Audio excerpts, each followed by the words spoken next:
செய்திகள் தொடர்கின்றன. நீலகிரி மாவட்டம் உதகை பைக்காரா ஏரியில் மாநில சுற்றுலா வளர்ச்சிக் கழகத்தின் கீழ் படகு இல்லம் செயல்பட்டு வருகிறது. இங்கு சுற்றுலா பயணிகளின் படகு சவாரி செல்வதற்காக பெட்ரோலில் இயங்கும் 34 இயந்திர படகுகள் இயக்கப்பட்டன. இதனால் நீர் மாசுபடுவதாக சுற்றுச்சூழல் ஆர்வலர்கள் புகார் எழுப்பினர். இது தொடர்பாக வழக்கு விசாரணையின் போது நிபுணர்கள் குழு அமைத்து பைக்காரா ஏரியை ஆய்வு செய்து அறிக்கை தாக்கல் செய்ய வேண்டும். அணையில் பெட்ரோல் டீசலில் இயங்கும் இயந்திர படகுகளை இயக்கக்கூடாது என நீதிமன்ற நீதிபதிகள் உத்தரவிட்டனர்.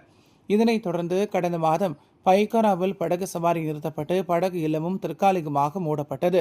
இதனிடையே பெட்ரோல் மோட்டாருக்கு மாற்றாக பேட்டரியில் இயங்கும் படகுகளை இயக்க அதிகாரிகள் முடிவு செய்தனர். அதன்படி ஏரியில் சோதனை முறையில் பேட்டரி படகுகள் இயக்கப்பட்டன. இதனை சுற்றுலாத்துறை அதிகாரிகள் ஆய்வு செய்த பின்னர் படகுகள் இயக்கப்பட்டன. இதுகுறித்து சுற்றுலா வளர்ச்சிக் கழக மண்டல மேலாளர் யுவராஜ் கூறுகையில், பைக்காரா படகு இல்லத்தில் நீதிமன்ற உத்தரவின்படி பேட்டரியில் இயங்கும் படகின் சோதனை இயக்கம் நடந்தது. பைக்காரா படகு இல்லம் திறக்கப்பட்டு 3 படகுகள் சுற்றுலா பயணிகளுக்காக இயக்கப்பட்டது. 7ஆம் தேதி முதல் 6 படகுகள் இயக்க முடிவு செய்யப்பட்டுள்ளது என்றார். கோடை வெயில் வாட்டி வதைக்கும் சூழலில் மூக்குருத்தி தேசிய பூங்கா அடிவாரத்தில் இயற்கை காட்சிகள் நடுவே பைக்காரா படகு இல்லத்தில் படகு சவாரி செய்வது சுற்றுலா பயணிகளிடையே பெரும் மகிழ்ச்சியை ஏற்படுத்தியுள்ளது. தமிழக சட்டமன்ற தேர்தல் வரும் ஏப்ரல் 23ஆம் தேதி நடைபெறவுள்ள நிலையில் 100 விழுக்காடு வாக்குப்பதிவை உறுதி செய்யும் நோக்கில் தேர்தல் ஆணையம் பல்வேறு விழிப்புணர்வு நடவடிக்கைகளை எடுத்து வருகிறது. இதன் ஒரு பகுதியாக கிருஷ்ணகிரி மாவட்டம் ஹொசூரில் ராமநாயக்கன் ஏரி மாநகராட்சி பூங்கா பகுதியில் இன்று காலை வாக்கத்தான் எனப்படும் பிரம்மாண்ட விழிப்புணர்வு பேரணி பொதுமக்கள் கவனத்தை ஈர்த்துள்ளது. முன்னதாக அனைவரும் 100 விழுக்காடு வாக்களிப்பை உறுதி செய்வதாக உறுதிமொழி ஏற்றுக்கொண்டனர். இந்த பேரணியை ஹோஸ்டியா எனப்படும் ஹோசூர் சிறு மற்றும் குறு தொழிற்சாலைகள் சங்கத்தின் தலைவர் மூர்த்தி, ஹோசூர் சார் ஆட்சியரும் தேர்தல் நடத்தும் அலுவலருமான திருமதி ஆக்ருதி சேத்தி மற்றும் மாநகராட்சி ஆணையாளர் சபீர் ஆலம் ஆகியோர் கொடியசைத்து தொடங்கி வைத்தனர். சுமார் 4 கிலோமீட்டர் தொலைவு நடைபெற்ற இந்த பேரணியானது ராமநாயக்கன் ஏரி பூங்காவில் தொடங்கி தளி சாலை, உள்வட்ட சாலை, தேன்கனிக்கோட்டை சாலை வழியாக சென்று மீண்டும் பூங்காவை வந்தடைந்தது.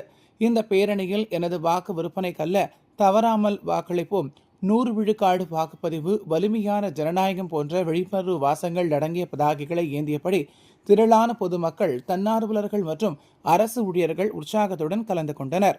அதேபோல் புதுக்கோட்டை மாவட்டம் அறந்தாங்கி வட்டாட்சியர் அலுவலகம் உள்ள வாக்காளர் விழிப்புணர்வு மாரத்தான் போட்டி மற்றும் மகளிர் விளையாட்டுப் போட்டிகள் வருவாய் கோட்டாட்சியர் அபிநயா கொடியசைத்து துவக்கி வைத்தார். இந்த பேரணி வட்டாட்சியர் அலுவலகத்தில் துவங்கி பெரிய கடை வீதி பள்ளிவாசல் வழியாக அரசினர் பாலிடெக்னிக் கல்லூரி சென்றடைந்தது. இதில் வெற்றி பெற்ற சிறுவர், பெரியவர் ஆகியோருக்கு பரிசுகள் வழங்கப்பட்டது. அதனைத் தொடர்ந்து மகளிர் பங்கு பெறும் விளையாட்டுப் போட்டிகளும் நடைபெற்றன.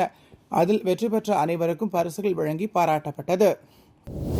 திருவள்ளூர் மாவட்டம் கும்மிடிப்பூண்டி அருகே உள்ள ஏடூர் ஊராட்சிக்கு கும்பளி கிராமத்தில் கிளைவ்ஸ் லாஜிஸ்டிக்ஸ் பிரைவேட் லிமிடெட் என்ற தனியார் சரக்கு கையாளும் முனையத்தின் பழவேற்காடு ஏரியுடன் மழைநீர் வடிகால் செல்லும் பொதுப்பணித்துறைக்கு சொந்தமான நீர்பிடிப்பு பகுதியில் சுற்றுச்சுவர் கட்டக்கூடாது என கிராம மக்கள் வலியுறுத்தி போராடி வருகின்றனர். இதுகுறித்து முதன்மை செயலாளர், மாவட்ட ஆட்சியர், தேர்தல் நடத்தும் அலுவலர் என புகார் தெரிவித்தும் நடவடிக்கை எடுக்கவில்லை என்பதால் குப்ளி கிராம மக்கள் வருகிற தேர்தலை புறக்கணிக்க முடிவு செய்துள்ளனர். இந்நிலையில் தேர்தல் நேரத்தை பயன்படுத்தி தனியார் முனையத்தின் சுற்றுச்சுவர் அமைக்கும் பணியை துவங்கியதால் கிராம மக்கள் அதற்கு எதிர்ப்பு தெரிவித்து முற்றுகையிட்டனர். அதிகாரிகளின் மெத்தனத்தால் பொன்னேரி கோட்டாட்சியரின் விசாரணை நடைபெற்றுக் கொண்டிருக்கும் சூழலில் ஒட்டுமொத்த கும்மிடிப்பூண்டி தொகுதி மழைநீர் வடிகால் ஏழுக்கண் பாலம் அருகே பழவேற்காடு ஏரியில் சென்ற கலக்கு மழைநீர் பகுதியை மறைத்து சுற்றுச்சுவர் கட்டுவதற்கு கடும் எதிர்ப்பை மக்கள் தெரிவித்தனர். தகவல் அறிந்து வந்த ஆரம்பாக்கம் போலீசார் பொதுமக்களிடம் சமரசத்தில் ஈடுபட்டனர். தமிழ்நாட்டின் பல்வேறு பகுதிகளில் நடைபெற்ற முக்கிய நிகழ்வுகளை உங்க ஊர் செய்திகள் பகுதியில் தற்போது சுருக்கமாக பார்க்கலாம்.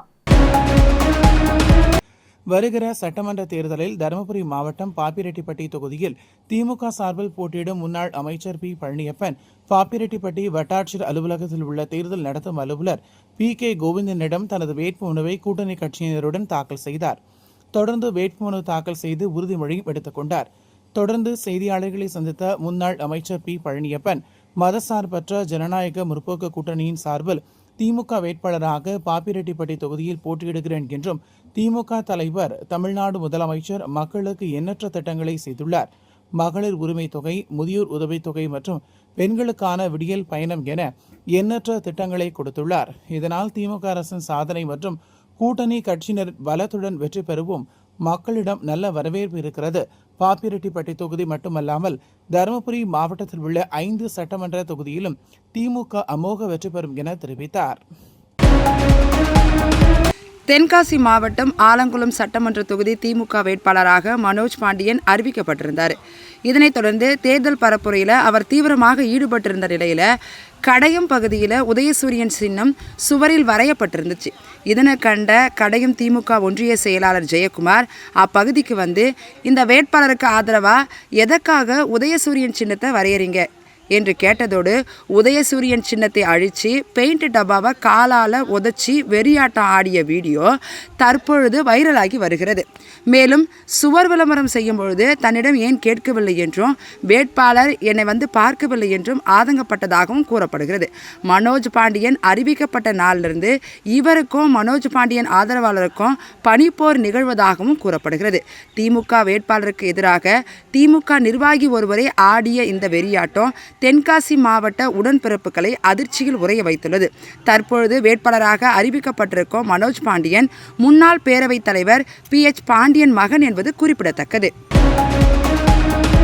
நெல்லிக்குப்பத்தில் மதசார்பற்ற முற்போக்கு கூட்டணியின் வேட்பாளர் அப்துல் ரஹ்மான் அவர்களின் அறிமுக கூட்டம் நகர செயலாளர் ப. தமிழ்வழி, ரா. மகேந்திரன் என்கிற உமர் சதாம் ஆகியோர் தலைமையில் நடைபெற்றது. அந்த நிகழ்ச்சியில் பேசிய நிர்வாகிகள், முதன்முறையாக பன்ருட்டியில் நேரடியாக களம் காணும் நமது வேட்பாளரை அதிகப்படியான வாக்குகள் வித்தியாசத்தில் வெற்றி பெற வைத்து அதை தலைவர் திருமா அவர்களுக்கு காணிக்கையாக்குவோம் என்று தெரிவித்தனர். வேட்பாளர் அப்துல் ரஹ்மான் பேசுகையில், என்றென்றும் எழுச்சி தமிழர் அவர்கள் பாதையில் இந்த பன்ருட்டி சட்டமன்ற வேட்பாளராக என்னை முன்னிறுத்திய எழுச்சி தமிழருக்கு நன்றி தெரிவித்து, பன்ருட்டி வாழ் மக்களின் அனைத்து விதமான கோரிக்கைகளை முன்னெடுத்து சட்டமன்றத்தில் குரல் கொடுப்பேன் என்றும், விவசாய பூமியான முந்திரி உள்ளிட்ட ஏற்றுமதியாகக்கூடிய பொருட்களுக்கு விவசாயிகளுக்கான நேரடி வர்த்தகத்தை ஏற்படுத்தவும், விவசாயிகளின் நலனை காணவும் முழு நேரமும் அவர்களின் குறைகளை கேட்டு நிவர்த்தி செய்ய முழுமையாக பாடுபடுவேன் என்றும் அவர் உறுதி கூறினார்.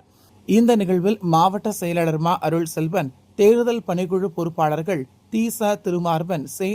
ஆதித்த கரிகாலன், ச. முல்லைவேந்தன், ஆ. வெங்கடசாமி, மாவட்ட பொருளாளர் ப. முருகவேல், மாவட்ட துணை செயலாளர் செ. புலிகொடியன், செய்தி தொடர்பாளர் பர்குனன், துணை செயலாளர் திருமாறன், மகளிர் விடுதலை இயக்க மாவட்ட செயலாளர் சங்கீதா, இளஞ்சிறுத்தைகள் எழுச்சி பாசறை மாவட்ட செயலாளர்கள் மு. இளம்பறை, திவ்யா, நிர்வாக குழு உறுப்பினர்கள் செந்தில், செழியன், சத்யா, மாநில நிர்வாகிகள் கல்வி செல்வன், திருமலை, பேரறிவாளன், வெற்றிவேந்தன், மீனா சுந்தரம், நகரமன்ற உறுப்பினர்கள் சு. ஆனந்தராஜ், அறிவழகன் உள்ளிட்ட முன்னணி பொறுப்பாளர்கள், முகாம் பொறுப்பாளர்கள் கலந்து கொண்டனர். இறுதியாக பொருளாளர்கள் டைகர் முரளி, புவி என்கிற ருத்ரா, கிருஷ்ணராஜ் நன்றி உரை கூறினர். திமுக கூட்டணியில் விசிகாவிற்கு 8 தொகுதிகள் ஒதுக்கப்பட்டன. இதில் ஏற்கனவே பாராளுமன்ற உறுப்பினராக இருக்கும் அக்கட்சியின் தலைவர் திருமாவளவன் காட்டுமன்னார் கோவில் தனி தொகுதியில் தாம் போட்டியிடப் போவதாக அறிவித்திருந்தார். ஆனால் நேற்று திடீரென தனது முடிவை மாற்றிக்கொண்ட அவர் அந்த தொகுதியில் ஆதிதிராவிடர் மகாஜன சங்க தலைவராக இருக்கும் LEP ஜோதிமணி போட்டியிடுவார் என அறிவித்தார். இவர் டிப்ளோமா இன் மெக்கானிக்கல் இன்ஜினியரிங் பயின்ற இவர் சென்னை துறைமுகத்தில் பணியாற்றி ஓய்வு பெற்றவர் என்பதும், சமுதாய பெருந்தலைவர் IIL இளைய பெருமாளின் புதல்வர் என்பதும் குறிப்பிடத்தக்கது. தன்னை விடுதலை சிறுத்தைகள் கட்சியின் வேட்பாளராக அறிவித்து LEP ஜோதிமணி இன்று செய்தியாளர்களை சந்தித்து பேசினார். அப்போது சமுதாய தலைவராக இருந்த எனது தந்தையல் இளைய பெருமாள் செய்து வந்த சமுதாய சேவையினை செய்து வருகிறேன். அந்த பணியை மிகவும் கஷ்டப்பட்டு செய்து கொண்டிருக்கும் நிலையில் விசிக தலைவர் திருமாவளவன் சமுதாய சேவையும் மக்கள் சேவையை அங்கீகரிக்கும் வகையில் அக்கட்சி வேட்பாளராக அறிவித்துள்ளார். அதற்கு அவருக்கு நன்றி தெரிவித்துக் கொள்கிறேன். நான் எந்த இயக்கத்தில் இருந்தாலும் என்னை வேட்பாளராக அறிவித்துள்ளதால் என்னுடைய சமுதாய மக்களுக்கும் மற்றும் அனைத்து சமுதாய மக்களுக்காகவும் பாடுபடுவேன். அண்ணன் திருமாவளவன் காட்டுகிற வழியில் தொடர்ந்து பயணிப்பேன் என்றார். குளித்தலை சட்டமன்ற தொகுதியில் திமுக வேட்பாளர் சூரியனூர் சந்திரனை ஆதரித்து நாடாளுமன்ற குழு தலைவர் பிரியுமான கனிமொழி தேர்தல் பரப்புரை மேற்கொண்டார். அப்போது பேசிய அவர், மறைந்த திமுக தலைவர் கருணாநிதி மகளிருக்காக நிறைய திட்டங்களை கொண்டு வந்ததாகவும், அவர் 2006ஆம் ஆண்டு கூறிய தேர்தல் வாக்குறுதியான வண்ண தொலைக்காட்சி திட்டத்தை செயல்படுத்தியுள்ளார். தற்போது வரை கலைஞர் வண்ண தொலைக்காட்சிகள் அனைத்து இல்லங்களிலும் ஓடிக்கொண்டிருப்பதாகவும் அவரின் வழியில் வந்த தமிழ்நாடு முதலமைச்சர் மு.க.ஸ்டாலின் 2021ஆம் ஆண்டு சட்டமன்ற தேர்தலில் வெற்றி பெற்ற பின் தான் கூறியவாறே மகளிருக்கு கலைஞர் உரிமைத் தொகை 1000 ரூபாயை அளித்து வருவதாகவும் மகளிருக்கு இலவச பேருந்து பயண திட்டம், தமிழ் புத்தகம் திட்டம், புதுமை பெண் திட்டம், நான் முதல்வன் திட்டம், தாய்மானவர் திட்டம், அனைத்திற்கும் மேலாக குழந்தைகளுக்கு காலை சிற்றுண்டி உணவு திட்டம் என தேர்தலில் வாக்குறுதி அளித்த அனைத்து திட்டங்களையும் செயல்படுத்தியுள்ளார் எனவும், ஆனால் 2016ஆம் ஆண்டு தேர்தலில் அதிமுக தேர்தல் அறிக்கையில் அனைத்து குடும்ப அட்டைதாரர்களுக்கும் கைபேசி அளிக்கப்படும் என்று கூறினார்கள். வங்கிகளின் கடன் வாங்குவதற்காக அம்மா வங்கி கணக்கு அட்டை தருவதாக கூறினார்.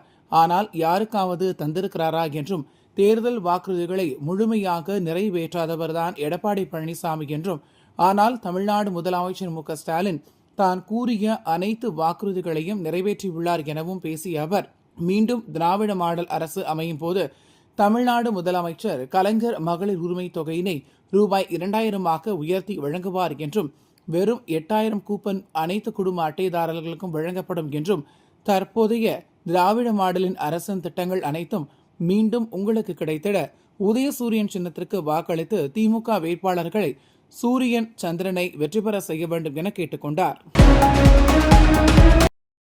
திண்டுக்கல் மாவட்டம் பழனி சட்டமன்ற தொகுதியின் தமிழக வெற்றிக் கழகத்தின் வேட்பாளராக அறிவிக்கப்பட்ட மருத்துவர் பிரவீன் இன்று தாவேகா மாவட்ட செயலாளர் கார்த்திக் ராஜா, தொகுதி பொறுப்பாளர் பாலன் மற்றும் நிர்வாகிகளுடன் வருகை தந்து தேர்தல் நடத்தும் அதிகாரி கண்ணனிடம் தனது வேட்புமனுவை தாக்கல் செய்தார். பின்னர் செய்தியாளர்களிடம் பேசிய வேட்பாளர் பிரவீன், பழனியில் மக்களுக்கு பல்வேறு குறைகளை தீர்த்து வைப்பதற்காக புதிய செயலி ஒன்று உருவாக்கப்பட்டு வருகிறது என்றும், அதற்கான அனுமதிக்காக காத்திருப்பதாகவும், இதனை அடுத்து செயலி வந்தவுடன் பொதுமக்களிடையே எடுத்து சென்று மக்களுக்கு என்ன குறை இருக்கிறது என்பதை அந்த செயலியில் பதிவு செய்தால் அதன் மூலம் பொதுமக்களுக்கு என்ன கோரிக்கைகள் உள்ளது என்பதை தெரிந்து கொண்ட பின் சட்டமன்ற உறுப்பினராக நான் தேர்வு செய்யும் பட்சத்தில் அவர்களுக்கு தேவையான அடிப்படை வசதிகள் அந்த செயலில் குறிப்பிட்டுள்ள வசதிகளை செய்து கொடுப்பேன் என்று தெரிவித்தார். திண்டுக்கல் மாவட்டம் கொடைக்கானல் சீனிவாசபுரம் பகுதியைச் சேர்ந்தவர் குறிஞ்சிவேல். 38 வயதான இவர் தனியார் தொலைக்காட்சியில் செய்தியாளராக பணிபுரிந்து வரும் நிலையில் இரவு கொடைக்கானல் கல்குழி பகுதியில் பைக்கில் தனது வீட்டுக்கு சென்று கொண்டிருந்தார். அப்போது எதிரே காரில் வந்த பொக்லைன் இயந்திர ஓட்டுநர் வெங்கடேஷுக்கும் குறிஞ்சிவேலுக்கும் தகராறு ஏற்பட்டுள்ளது. அப்போது மது பாட்டலால் குறிஞ்சிவேலை வெங்கடேஷ் தாக்கியுள்ளார். இதில் அவர் காயமடைந்துள்ளார். இதனையடுத்து அவர் கொடைக்கானல் அரசு மருத்துவமனையில் அனுமதிக்கப்பட்டு சிகிச்சை அளிக்கப்பட்டது. மேல் சிகிச்சைக்காக கொடைக்கானலில் உள்ள தனியார் மருத்துவமனைக்கு அனுமதிக்கப்பட்டு சிகிச்சை பெற்று வருகிறார். இதனைத் தொடர்ந்து காவல் நிலையத்தில் அவர் கொடுத்த புகாரின் பேரில் போலீசார் வழக்கு பதிவு செய்து பொக்லைன் இயந்திர ஓட்டுநர் வெங்கடேஷை கைது செய்தனர். இதனையடுத்து மருத்துவமனையில் சிகிச்சை பெற்று வரும் நிருபர் குறிஞ்சிவேலை சட்டமன்ற உறுப்பினர் நத்தம் விஸ்வநாதன், பாஜக மாவட்ட தலைவர் கனகராஜ், அமமுக மாவட்ட செயலாளர் லலுசாமி உள்ளிட்ட அரசியல் கட்சிகளைச் சேர்ந்த நிர்வாகிகள் பார்த்து ஆறுதல் தெரிவித்தனர். இதுவரை கொடைக்கானலில் தனியார் தொலைக்காட்சிகளைச் சேர்ந்த 3 செய்தியாளர்களும், நாளிதழ் செய்தியாளர் ஒருவர் உள்ளிட்ட 4 பேர்கள் பொக்லைன் இயந்திர ஓட்டுநர்களால் தாக்கப்பட்டுள்ளனர் என்பதும், சமூக ஆர்வலர்கள் பலரும் சமூக விரோதிகளால் குறிவைக்கப்படுகிறார்கள் என்பதும் குறிப்பிடத்தக்கது. கோடை வெயிலின் தாக்கம் கடந்த 3 மாதங்களாக மக்களை திக்குமுக்காட செய்தது. பகல் நேரங்களில் வெப்பசலனம், இரவில் புழுக்கம் காரணமாக சிறுவர்கள் முதல் முதியோர் வரை அனைத்து தரப்பு மக்களும் பெரும் பாதிப்படைந்து வந்தனர். இந்நிலையில் திருவள்ளூர் மாவட்டம் திருத்தணி, பள்ளிப்பட்டு, திருவலாங்காடு சுற்றுவட்டார பகுதிகளிலும் தமிழகத்தின் மத்திய மாவட்டமான திருச்சி உள்பட பல்வேறு பகுதிகளில் மாலை வான மேகமூட்டத்துடன் காணப்பட்ட நிலையில் 6 மணிக்கு திடீரென இடி மின்னலுடன் கூடிய 1 மணி நேரத்திற்கு மழை கொட்டியது. இதனால் திருத்தணி நகரின் தாழ்வான பகுதிகளில் மழை வெள்ளப்பெருக்கு ஏற்பட்டது. வாகனங்கள் முகப்பு விளக்குகளை எரியவிட்டபடி மெதுவாக சென்றன. இந்த மழை காரணமாக சாலையோர வியாபாரிகள் மற்றும் பயணிகள் அவதியடைந்தனர். கோடை வெயிலுக்கு அவதிப்பட்டு வந்த மக்களுக்கு திடீரென பெய்த மழையால் வெப்பம் தணிந்து சில்லென்று காற்று வீசுவதால் பொதுமக்கள் மகிழ்ச்சி அடைந்தனர். திருவாலங்காடு, பள்ளிப்பட்டு சுற்றுவட்டார பகுதிகளில் கனமழை பெய்ததால் அப்பகுதி பொதுமக்கள் மகிழ்ச்சி அடைந்துள்ளனர். ராமநாதபுரம் சட்டமன்ற தொகுதி திமுக வேட்பாளர் காதர் பாட்ஷா முத்துராமலிங்கத்தை ஆதரித்து தேர்தல் பிரச்சாரத்தில் ஈடுபடுவதற்காக துணை முதல்வர் உதயநிதி ஸ்டாலின் ராமநாதபுரம் அரண்மனை அருகே தேர்தல் பிரச்சார வாகனத்தில் நின்று பிரச்சாரத்தில் ஈடுபடுவதற்காக பரமக்குடியில் இருந்து ராமநாதபுரம் நோக்கி வந்தபோது ராமநாதபுரம் அடுத்த அச்சுந்தன் வயல் சோதனை சாவடியில் போலீசார் மற்றும் தேர்தல் அலுவலர்கள் துணை முதல்வர் உதயநிதி ஸ்டாலின் வந்த வாகனத்தை சோதனை செய்தனர். ஈரோடு மாவட்டம் மொடக்குறிச்சி சட்டமன்ற தொகுதியில் திமுக கூட்டணியில் போட்டியிடும் அதிமுக வேட்பாளர் செந்தில்நாதன் மற்றும் மொடக்குறிச்சி தொகுதி அதிமுக கூட்டணி கட்சியின் பாஜக வேட்பாளர் கிருத்திகா சிவக்குமார் ஆகியோர் இன்று வேட்புமனுவை தாக்கல் செய்தனர். திருப்பத்தூர் மாவட்டம் வாணியம்பாடி திமுக கூட்டணி இந்திய யூனியன் முஸ்லீம் லீக் வேட்பாளர் SSB சையது ஃபாரூக் வேலூர் முன்னாள் நாடாளுமன்ற உறுப்பினர் அப்துல் ரஹ்மான் மற்றும் கட்சி நிர்வாகிகளுடன் வெல்ஃபேர் கட்சி அலுவலகத்துக்கு சென்று அக்கட்சி நிர்வாகிகளை சந்தித்து ஏனை சின்னத்திற்கு ஆதரவு திரட்டினர். அப்போது வெல்ஃபேர் கட்சி மாநில பொருளாளர் தஞ்சாவூர் இஸ்மாயில், மாவட்ட தலைவர் ஃபசி அக்ரம் உள்ளிட்ட கட்சி நிர்வாகிகள் மற்றும் தொண்டர்கள் வேட்பாளர்களை சால்வை அணிவித்து வரவேற்றனர். இந்த நிகழ்ச்சியில் கலந்து கொண்ட வேலூர் முன்னாள் நாடாளுமன்ற உறுப்பினர் அப்துல் ரஹ்மான் மத துவேஷத்தை முன்னிறுத்தி மக்களை பிளவுபடுத்துகிற சக்திகளில் இருந்து இந்த நாட்டை காப்பாற்ற, முக்கியமாக தமிழ்நாட்டை காப்பாற்ற முன்னணியில் இருக்கிற அரசியல் சக்தியாக திகழ்கிற திராவிட முன்னேற்றக் கழக தலைமையை நாம் எப்போதும் போற்றுக்கொள்ள வேண்டும் என்றார். மேலும் இந்தியா முழுவதும் ஒரு ஆபத்தான அபாயகரமான சூழல் நிலவி வருவதை நம்மால் மறக்க முடியாது. அப்படிப்பட்ட சூழலில் சிறுபான்மை சமுதாய மக்கள் பாதிக்கப்பட்டு கொண்டு இருக்கிறார்கள்.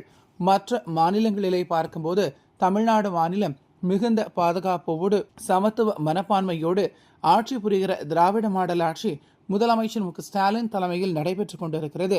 இது மற்ற மாநிலங்களுக்கு முன்மாதிரியான ஆட்சியாக உள்ளது என்று கூறி ஏனி சின்னத்திற்கு வாக்கு சேகரித்தார்.